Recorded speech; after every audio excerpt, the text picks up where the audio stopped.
মোমবাতির আগুন থেকে পুড়ে ছাই হলো একটি বাড়ি। রবিবার সন্ধ্যায় ঘটনাটি ঘটেছে হরিহরপাড়া থানার গোবরপাড়া বোলতলাপাড়া এলাকায়। স্থানীয় সূত্রে জানা গিয়েছে, বোলতলাপাড়া এলাকার মুক্তার শেখের বাড়িতে তার স্ত্রী মোমবাতি জ্বালিয়ে বাইরে গিয়েছিল। সেই মোমবাতির আগুন থেকে বাড়িতে আগুন ধরে যায়। সেই অগ্নিকাণ্ড থেকে স্থানীয় বাসিন্দারা ছুটে আসে, আগুন নেভাতে তারা সক্ষম হয়নি। সবার চোখের সামনেই পুরো বাড়িটি পুড়ে ছাই হয়ে যায়। বাড়ির সমস্ত আসবাবপত্র পুড়ে নষ্ট হয়ে যায়। ঘটনার পর সর্বস্ব হারিয়ে পথে বসেছে পরিবারের লোকজন। সরকারি সহযোগিতা চাইছেন স্থানীয় বাসিন্দা থেকে পরিবার। ঘরে আমি মোমবাতি জ্বেলে দিয়েছিল, কারেন্ট নাই তো বাড়িতে। দেবের ঘরে ছেলেলে আন্ধারে থাকি না, তার লেগে মোমবাতি জ্বেলে আমি দোকানে বসেছিল। এসে দেখছি তো ঘরে আগুন জ্বলছে, মোমবাতি খারাপ হয়ে জ্বলছিল। এসে বলে সবাই আগুন লিভাতে না, সব কিছু পুড়ে গেছে। আমার ঘরে কিচ্ছু নাই। কি কি ছিল ঘরে?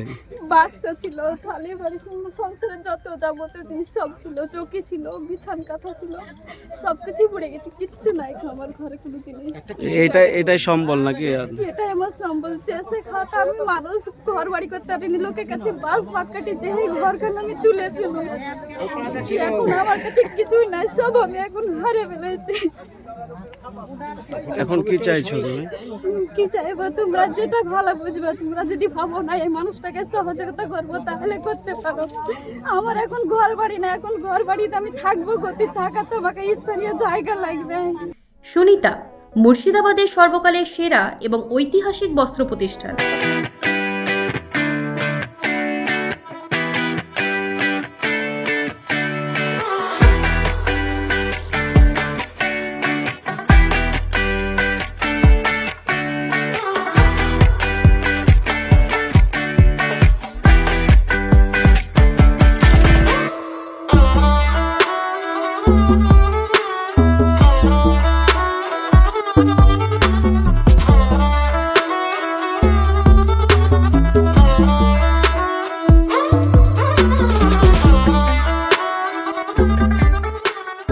বিয়ের কেনাকাটা থেকে শীতের পোশাক, নামি ব্র্যান্ড, সেরা দাম, একটাই নাম সুনিতা।